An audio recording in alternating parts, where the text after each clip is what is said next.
MA कर रहा सा, मैं उस टाइम तजवीज़ पेश की थी कि चलो यूनियन के इलैक्शन ना कराओ यूनिवर्सिटी क्योंकि उत्थे तालब इलम तंजीमां गड़बड़ कर दिया ने, लेकिन सियासी लैक्चर रखो। और मैं क्या उस सियासी शऊर सियासी जाग लिए जरूरी है कि तालब इलमां नूं दस्सिया जाए कि पाकिस्तान की है, इसका वजूद की है, असी किस धरती के वासी हाँ, असा की करना है। रियाज साहब ते मैं इस गठ दे विच उस घराने का जिक्र करांगा जनाब परवेज मलिक मरहूम साहब कि इस घराने दे विच 3 MNA MP होए। जनाब अली परवेज मलिक, जनाब परवेज मलिक मरहूम, शाइस्ता परवेज मलिक, और एक घराना शिकस्त ना आशना रहा, कभी इन्होंने शिकस्त नहीं हुई। ते असी इस घराने को तवक्को रखने कि ये हुण पंजाबी नूं भी शिकस्त नहीं होण देणगे, पंजाबी का मुकदमा पेश करके रहणगे, पंजाब की वंड नूं रद्द करनगे। और मैं इन्हां दे हलके दे वोटर की हैसियत दे नाल भी जोहर टाउन तो और एक आम पंजाबी की हैसियत दे नाल भी इन्हां नूं स्टेज ते बुलावांगा। ताड़ियां की गूंज के अंदर राणा फयाज साहब, जनाब फरूर शाह साहब, कमर शाह साहब, सारे ताड़ियां की गूंज के अंदर मैडम शाइस्ता परवेज मलिक तुहाडे नाल हम कलाम होंगे। जनाब मैडम शाइस्ता परवेज मलिक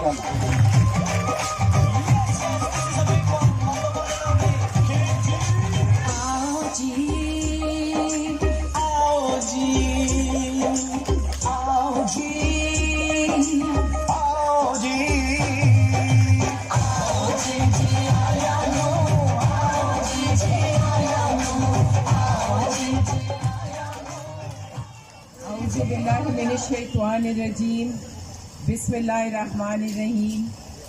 मैं अपनी सारिया भैनों नूं, भरावां नूं, मावां ते अपने बुजुर्गां ते मेरी बहुत सारे बच्चे जिहड़े बैठे हुए ने सब नूं अस्सलाम वालेकुम। तुसीं पंजाबी दी गल कर रहे हो, मैं कहनी हाँ जिहड़ी भी जिस जगह की जबान होंदी है उन्हां दी पहचान भी होंदी है, ते असीं अपनी पहचान नूं किस तरह भुल सकने आ। पंजाबी साडी पहचान है और मैं तो मननी हाँ कि जिहड़ी भी जबान माँ बोली जबान जिहड़ी भी होंदी है, अगर उहदे विच गल करिए तो बच्चे भी बड़े भी बुजुर्ग भी असी ज्यादा एक दूसरे नूं समझा सकने हाँ कि जबान जिहड़ी है वो तो साडी पहचान है, उन्होंने किस तरह भुलीए। तो एक गल मैं करनी हाँ कि इत्थे वंड की गल हुई है, वंड तो किसी चीज़ की भी चंगी नहीं होती, तो जबान की वंड किस तरह चंगी हो सकती है या सूबे की। लेकिन कुछ चीज़ां जरूरत दियां भी होंदियां ने, कुछ चीज़ां साडे मुस्तकबिल के बारे सोचने दी भी होंदियां ने। ते असी वंड होन नहीं देनी, लेकिन समझना है और समझाना है कि असी की चाहते हैं, तो यह भी समझना है कि वह की चाहते हैं, तो फिर वेखना है कि भलाई किदे विच है।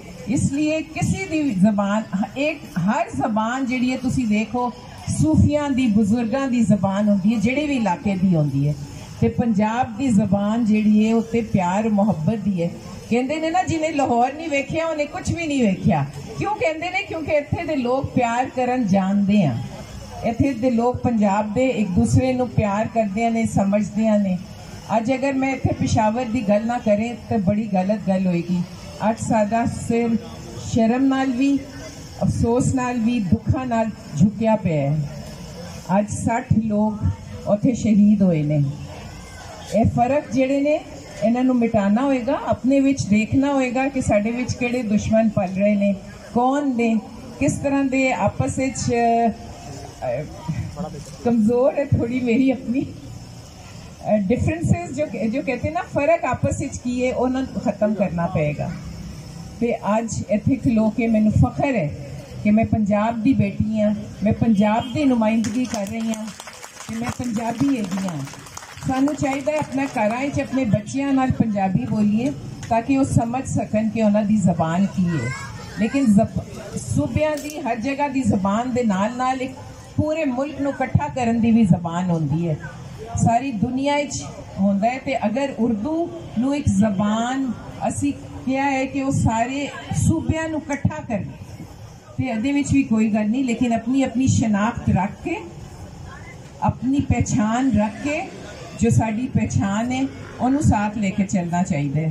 तो मैनू एक बार ये मौका मिले है कि मैं सब का शुक्रिया भी अदा करनी है कि आज मैं इत्थे अगर खड़ी हाँ तो तुहाडी वजह नाल खड़ी हाँ। अगर मेरी कोई ताकत है तो वो तुसी लोग मेरी ताकत हो। असी मिल के इस ताकत नू साथ लेके एक होके आगे बढ़ना है। तो इंशाल्लाह और मौके भी आएंगे, इंशाल्लाह मिलांगे, बैठांगे, गल्लां करांगे और जेड़े जेड़े साडे मसाइल ने उन्होंने भी हल करना है मिल के।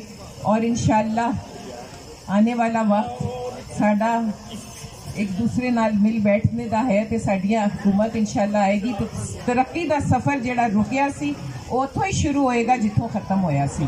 तो इंशाल्लाह मैं एक बार फिर सब का शुक्रिया अदा करनी है। तुहाडी बड़ी मेहरबानी, तुसी मैनू इस काबिल समझिया कि इस वोट भी दिता ते इधर खड़े होके मेरी गल भी सुनी। बहुत मेहरबानी, बहुत शुक्रिया।